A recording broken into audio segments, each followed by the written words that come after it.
kind of tortured sound really ties into the idea of the radio mast and that idea of communication, actually, that the game is trying to communicate something to you, the narrator's trying to tell you something, but it's so difficult to understand what that is.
Caves in the game are really interesting because it's a very tonal shift within the whole visual look of the game. It's kind of like this more organic, more surreal, dreamlike landscape compared to what you're used to before this point.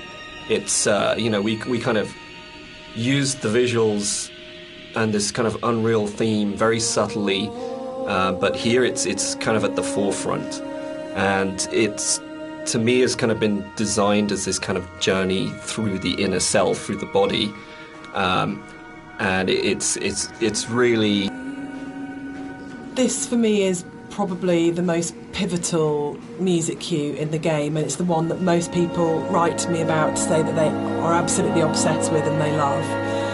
It's the only music cue that has singing. It has a female voice, and I think that's a really important shift for me, that you've gone from this beautiful string music, but it's quite abstract, into what is effectively a song, and with lyrics, so you're actually explicitly saying something as a composer at this point. The other thing... I just want to say that I think you can divide caves in games into pre and post Dear Esther. I think that it's just a way of breaking away from reality into saying what you can do with these spaces that actually makes them this incredibly, much more vividly colourful and much more kind of interpretative and look for it. And it's really interesting that I look at caves now in games and I find myself going, that's a very Rob Briscoe cave. And I think that's an amazing thing to have achieved. So I think it's one of those. It's great paying other people's work compliments. I enjoy that because you never feel like you're being big-headed. I think when you're designing a game, it's very easy to get very locked into what the system can do. And you're trying to deal with all the different variations of things that if a player does this, then this. And we have to deal with the consequence here. And our lead designer, Andrew, and I talk about this all the time, about you might have an idea, but then how does this radiate out throughout the entire system? And you get very caught in the idea of what the system has to be and how robust the system has to be and this kind of thing. And I think what's really important as a sort of a designer, as a creative, is that understanding that actually the real game is happening in the player's head, and that the system can be whatever you want it to be, but if the game isn't running in the player's head as opposed to on the screen, then you're missing a trick. You're not letting the game be everything it could be.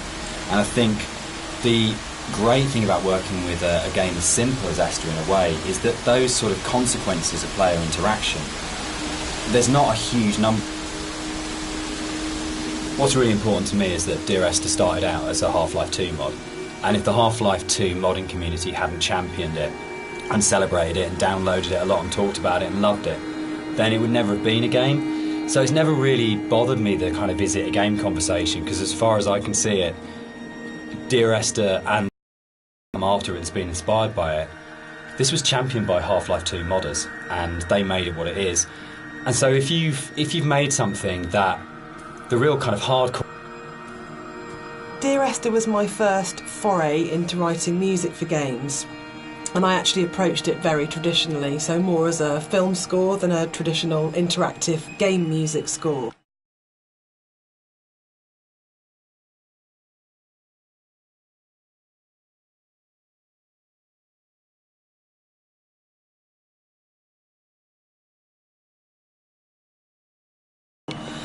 And what's really interesting for me is that the lack of interactivity in the music was never a problem for anybody that played the game. And that's a separate discussion, but there's a big schism between game music composers of how much the music should be following the player at all times in terms of interactive music. But one of the reasons I wanted to say something at this point was that this was my little first journey into thinking about how you write music for games. I don't know when the paper origami boats first came into things with Esther, really, but it felt like a really amazing metaphor of taking these letters and folding them into boats and then letting them leave the island, because you know at this point in the game, it's kind of the realisation is there that this isn't going to end well, and that the narrator is never leaving the island, and the idea that this kind of, again, in a lot of ways, the caves were the hardest area of the game to actually write, because we knew we didn't want to have much voiceover in there. I think because of the strength of the music, and this goes right back to the original mod, we wanted that to be the voice and for it to be a chance for Esther to speak rather than the narrator. And we also wanted to have this break, so when the narrator came out from the caves, you had a real definite sense of something happening, and that he had changed as a result of this journey. So it meant really felt wrong to have a lot of voiceover within there, but then that made it really difficult, because then you had like 4 one-sentence lines in there, and each one of those had to have an absolute... The sound here is a classic case of, again, what music I think does really well, which is you've had this soft, lyrical, beautiful, epic, dreamlike music, and then the moment you come out of the caves, you're into this really harsh soundscape, and the tonal shift is very, very brutal, I think, and deliberately so. You have very little music when you come out of the caves. You hear the wind, and it's a classic case of foreshadowing, so we know from this point that things are probably going to get bleaker, more difficult. And yeah, it's something that music does really well, I think, which is that emotional signalling and signposting.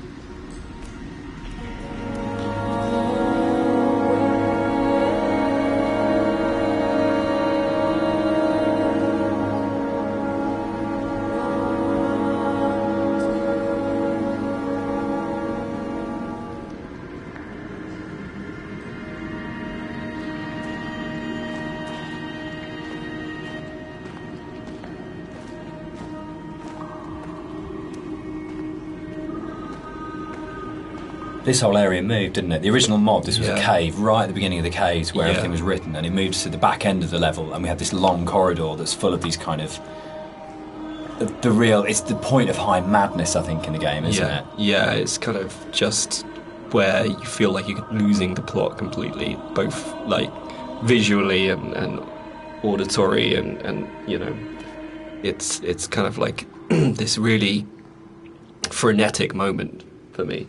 I think it's where you feel most that you're underneath a mountain, and you feel the weight of that mountain, and just I loved the idea when we were, you know, putting through it of what would it actually take to do this, like to actually paint all these symbols and what is going on, and it really is quite an explicit kind of thing of madness of going, you would have to be insane or very, very disturbed to actually do this, and what is the process that this person's trying to work through, what they're trying to achieve by this. And I think it really strengthened it, making it a crawl through a tunnel as opposed to just a static location.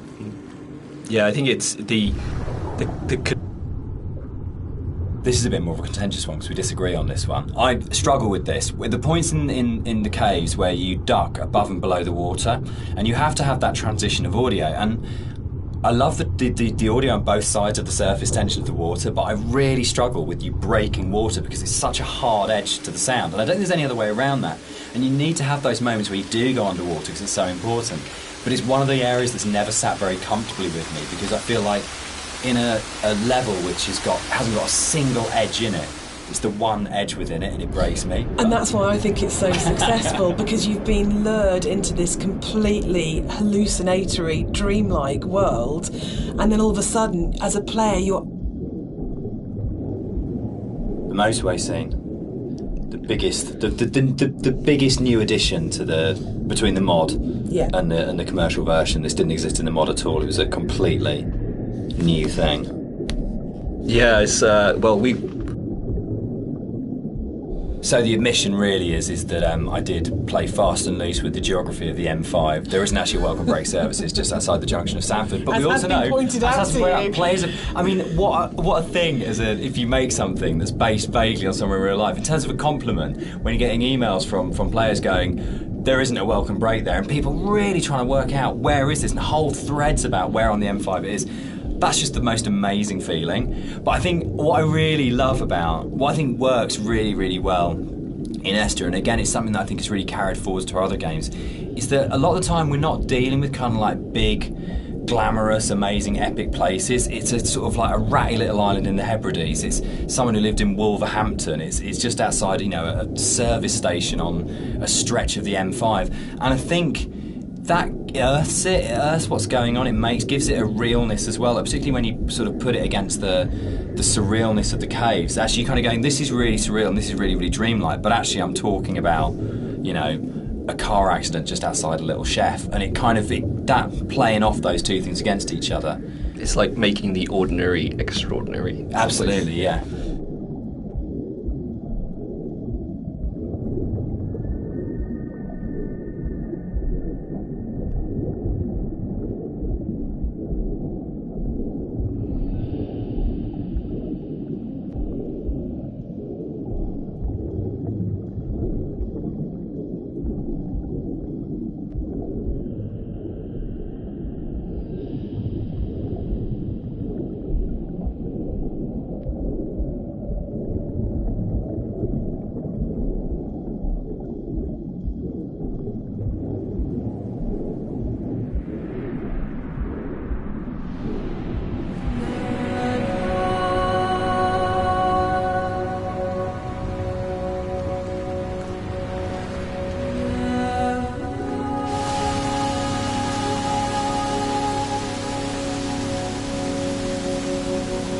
This scene for me is like really, really iconic, because it kind of brings this idea of the caves being an inward journey through the body together.